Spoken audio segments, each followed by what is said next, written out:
wanting to just move abroad and just live that life. But what if they just have this idea of how they want their life to be? What if the opportunities they see themselves having are in a certain field in America or in England? Like maybe they want to work for CNN in New York. Maybe they want to work for CNN in England. Maybe they want to work for CNN back in Nigeria. So I think everyone's idea of success is different. I just usually just see as, I know, because I've been in both worlds, so I know the opportunities I'm getting here is not the same back home. And that's because, back home they don't see blogging as, as something. Most of the time they want everything for free. But here, I'm making a living off of blogging. And what if blogging is what I really want to do?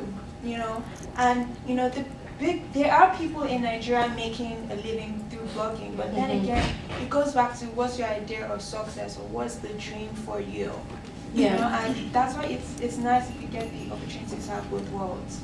Absolutely, and I think what you guys are talking about right now is reminding me again of Professor Mule's opening remarks. When he was talking about being an African Studies class, or bring African discourse into your class, bring African discourse into your discipline. And so I think it might not be an issue of where you are geographically.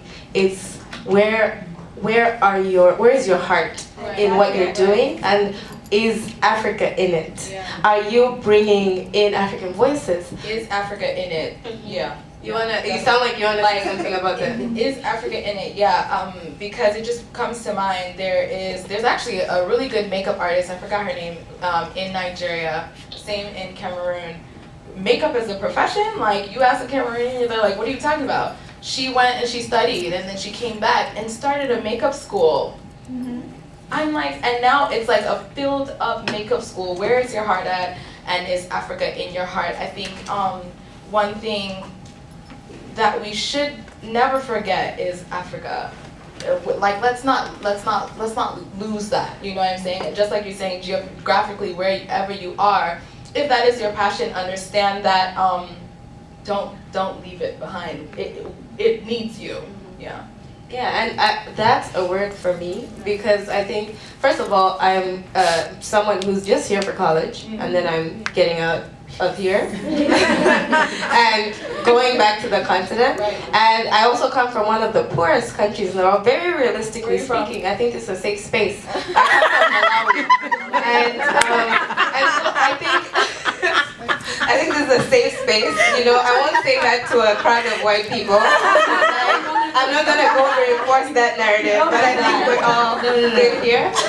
And so, thinking about some of the harsh realities of people that I went to high school with, who have been out of college for a couple of years or more, have never. They go in, they give their CV at the front desk. They see the receptionist go and put it at a stack of CVs that is gathering dust in a corner. Things like those that are real. But also knowing that even at home, even in the thick of that, there are artists doing amazing things with the resources they have, with the constraints that they have, who are innovating and just slaying the game. Who I can't even imagine what they would do if they had access to what we have access to here. So like knowing that on both ends, people are doing it and empowering those voices and also validating them. And knowing that people on the ground are experts. So I mean, that just really spoke to me, honestly. I was like, you are speaking for true. Sure. I think that's why I said everyone's idea of success is different. Because at the end of the day, the barriers you're breaking here opens doors back home in some indirect way. Like, me working with some brands, I'm like, this is a dream, and I'm working with this brand like nothing, and so it's just important that we try to whatever space we're in, we always paint Africa as a good place, and we always think of it. Because my goals, as much as I want to live abroad, I'm always still like, Nigeria, I love Nigeria, and when I meet people and they're like, oh, your English is so good, I'm like, yeah, we speak English in Nigeria. Right. We don't only speak French in Cameroon. There's an English part. I know. So it's like, whatever space you're in, grow, be successful, but don't forget where you're from. Yes. Absolutely. So we have time for one more question for me to ask you, and then we're going to open it up. Let's do it real quick. We wanted to talk about Black Panther because we were having a conversation about it.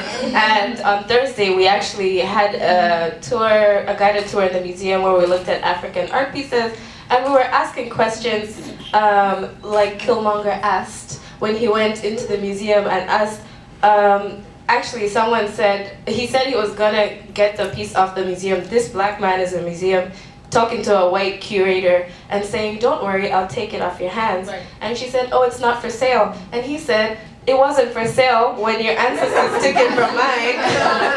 So just asking questions about, again, actually I wanted to talk about what Black Panther symbolized did for you. Honestly, because you all lit up when it came up, and I think we've actually discussed the original question that we're going to talk about, which was the sighting thing and like where does art come from and all that stuff. So maybe you can just speak to anything. You're going to have a minute each, and I'm going to watch my watch and interrupt you when you go over that. So I will just wait for my hand to go somewhere where I can remember where it was, and you can start. Okay.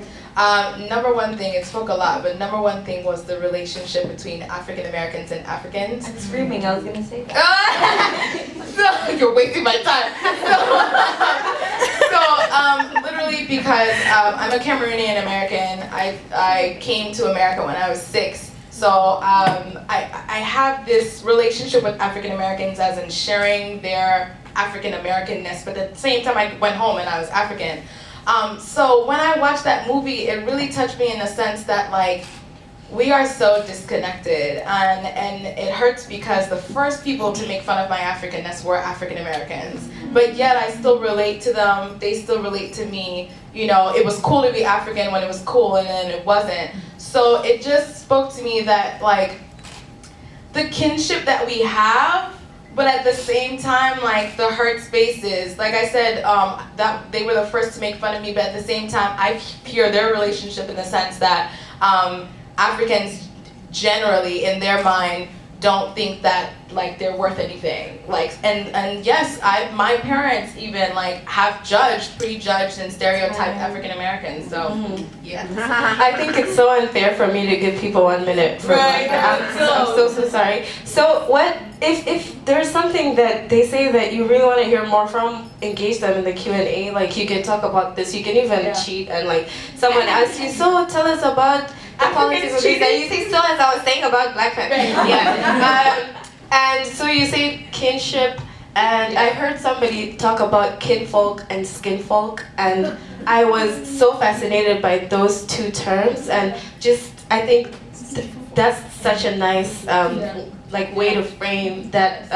But okay, let's move to Bobo, and then you can start.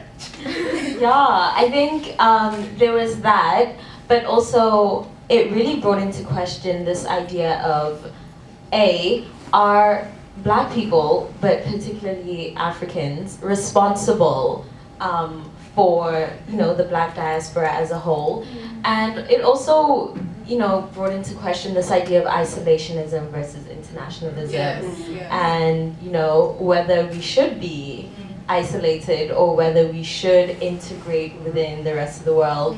I sort of take on a very Malcolm X philosophy, and I'm just like, you should have listened to him. But yeah, I think those are the two most pertinent concepts for me throughout that movie, so feel free to engage. You have like 10 more seconds. Oh really? No, I'm gonna give those. I think for me, Black Panther just was everything in so many ways, and just one African narrative of how how amazing we are, especially when we embrace our cultures and hold it with pride. And also it just showed like Africa is its own unique place, and I think people need to acknowledge that we can't be like the rest of the world, and we really need to hone down on who we are and try to make Africa this amazing place that it is. Because I tell you that there are lots of people who they love Nigeria so much, but it's just not, it doesn't help them grow. so many ways. And so that's why they would always prefer to leave to England or to America and then come back for Christmas. You know, people do love, you know, our African countries. We really do, but like the space isn't really what we want, especially when you think of your own idea of success and the luxuries you want. Sometimes Nigeria doesn't give you that. It gives you a different direction, and sometimes not every day you want to battle with your country. Sometimes you just want to live life, you know? So for me, Wakanda was just like, this is Africa that I want. Thank you. Okay, so we're gonna move into Q&A. I'm just gonna read just sound bites that I heard you all say, just to give us a quick recap of the conversation. Call out people that don't give reference. Please tag me because it's my face, which I think the subtext in that is cite people, cite artists. People feel entitled over Black bodies. We have so much talent to propel us even if people steal our art. The grass is greener wherever you water it. And bring Africa into the conversation. Okay, so we can go ahead and open it up. Nikki is going to grab this mic that's on the floor over here and